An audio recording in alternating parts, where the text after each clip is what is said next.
A situação de Jonathan Kuminga foi resolvida, mas terminamos praticamente onde poderíamos estar meses atrás. E isso foi um impasse que durou meses. Houve muitas negociações de um lado para o outro e acabamos em um lugar muito estranho e confuso. Então, a principal coisa em que Kuminga e os Warriors discordaram por meses foi a opção de time para o segundo ano do contrato de Jonathan Kuminga. Ele é agente livre restrito. Não há grande mercado porque os times não têm dinheiro, mas ele vale mais do que eles podem pagar. Então, os Warriors têm que oferecer a ele uma certa quantia. Mas eles sabem que tem muita vantagem e estavam usando essa vantagem para nunca jamais ceder em relação à opção de time no segundo ano do contrato de Jonathan Kuminga. E, obviamente, a opção de time era algo muito importante para ambos os lados. Porque se Kuminga tiver um ótimo ano, ele quer poder entrar na free agency irrestrita no ano que vem. Pelo menos ter a chance de fazer isso, seja por contrato de um ano ou opção de jogador.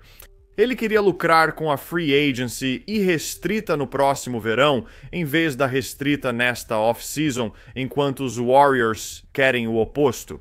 Se Kuminga fizer uma boa temporada, querem mantê-lo no próximo ano com opção de time, pagando menos. E se ele tiver uma temporada ruim, eles querem poder simplesmente deixá-lo ir, possivelmente trocá-lo, seja qual for o caso. Concluímos que o contrato de Jonathan Kuminga inclui uma opção de time. Agora, é um pouco estranho e confuso. Entre as opções para Kuminga estava assinar a oferta qualificatória, um contrato de um ano que o levaria à agência livre irrestrita no ano seguinte. Mas o problema dessa opção para Kuminga era que ele receberia significativamente menos dinheiro do que os 24 milhões de dólares que ele vai receber nesta próxima temporada. E o outro problema era que se ele assinasse a oferta qualificatória, ele ficaria inelegível para ser trocado.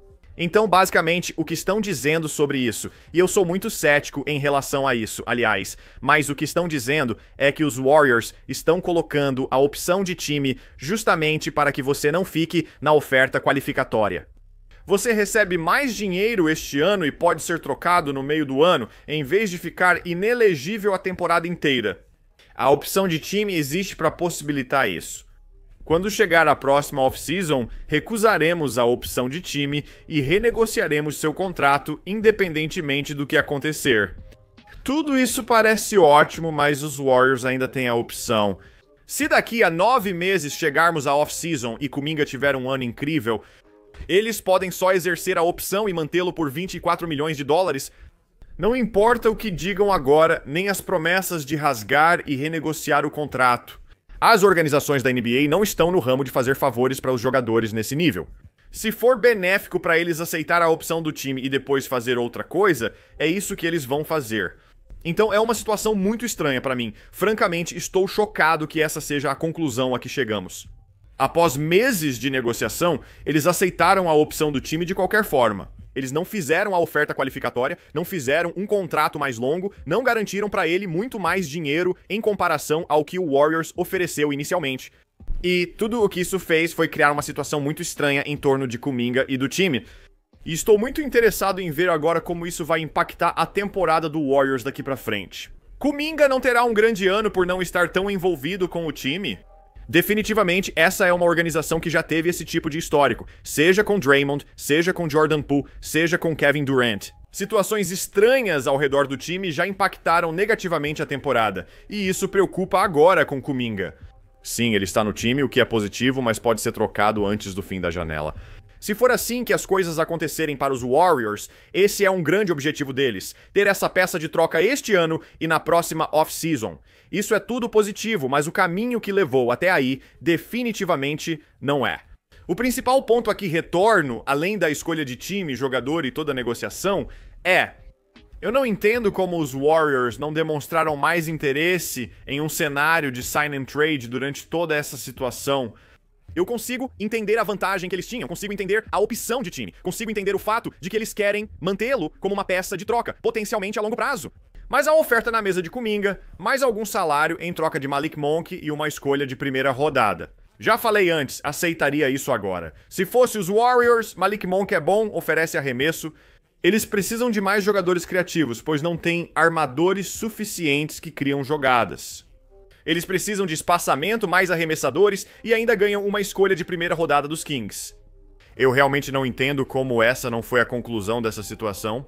Além dos Warriors acharem que o Kuminga vale mais do que isso, eles acham que ele tem a possibilidade de se desenvolver e virar algum tipo de estrela ou algo assim em Golden State. E no fim das contas, se dependesse de mim, esse seria o caminho que eu teria seguido. Eu teria trocado ele pelo Malik Monk e uma escolha de primeira rodada, junto com algum salário, e teria encerrado o assunto. Isso já teria sido feito há 2 meses, mas não foi o que aconteceu. E agora preparar uma temporada para os Warriors, onde pelo menos eles têm um elenco. Durante toda a negociação, havia grande preocupação, pois era como iniciar o campo de treinamento com só 8 jogadores contratados. Agora, de repente, Seth Curry está lá, o Big Al está lá, o DeAnthony Melton está lá e mais algumas outras peças. Caras que estavam sendo especulados para assinar com o time durante toda a off-season, mas eles não podiam fazer isso até resolverem a situação do Kuminga. Então, pelo menos agora, eles têm o Kuminga com um contrato garantido. Eles já sabem como o elenco deles vai ser nesta temporada, mas essa situação é muito perigosa para os Warriors. Como já dissemos antes, essa é uma janela de 2 anos. Steph, Draymond e Jimmy Butler têm contratos para as próximas 2 temporadas e, claro, estão envelhecendo. Você tem este ano e mais um para tentar extrair algum tipo de competitividade com esses 3 caras. E usar toda a entre-safra tentando resolver essa situação do Kuminga em uma das únicas 2 temporadas que você ainda tem com esses caras, todos potencialmente sendo bons, me deixa muito nervoso. Isso me deixa especialmente nervoso considerando que este é um elenco que, sim, na pós-temporada pode ser uma ameaça. Eles têm o que chamam de jogadores de 16 jogos. É preciso vencer 4 séries melhor de 7. Você precisa vencer 4 jogos 4 vezes, ou seja, 16 para conquistar o título. Draymond é um jogador de 16 jogos, Jimmy Butler é um jogador de 16 jogos. Steph Curry está agora em uma fase de transição para se tornar um jogador de 16 jogos. Poucos jogadores desse time jogam as 82 partidas e Kuminga pode ser um deles. E não só colocaram isso em risco na off-season, mas talvez ainda esteja, mesmo com ele no elenco. Dado o quão estranha foi a off-season com Kuminga, francamente estou chocado que foi aqui que acabamos. Nas últimas semanas, quando ficou claro que iam contratar os agentes livres especulados na off-season, pensei, ok, conseguiram um sign and trade. Eles perceberam que ir para Sacramento era a decisão certa, pois a situação ficou muito contenciosa. Você segue sem Kuminga, consegue alguns ativos e prossegue, e ainda assim isso não aconteceu. Kuminga não conseguiu contrato de 3 anos, nem opção de jogador. Ele não assinou a oferta qualificatória, mas firmou o contrato prometendo recusar a opção da equipe. E isso, pra mim, é absolutamente louco. Agora, muito bem, nesta temporada, Kuminga pode ter um ano incrível. Eles rasgam o contrato na próxima off-season, e nesta época do ano que vem, Jonathan Kuminga estará ganhando 35 milhões de dólares por ano, e ele será o futuro do Golden State Warriors. Isso é absolutamente possível. Também é possível que ele seja péssimo, o clima está horrível. O valor de troca dele caiu ainda mais no meio do ano, mesmo com o possível sign and trade com o Kings. Eles podem não trocar Jonathan Kuminga. Se ele tiver um ano ruim, simplesmente permanece. Nos Pistons, Hornets ou outro time no ano que vem ganhando 12 milhões de dólares anuais na mid-level exception. Pra mim, esse não era o caminho certo. Isso não ajuda os Warriors nem o Kuminga. Havia cerca de 10 jeitos diferentes disso acontecer de outro modo, o que seria melhor para ambos. Mas esperar 3 meses e ainda manter a opção do time prejudica todo mundo envolvido. Não acredito que foi aqui que terminamos.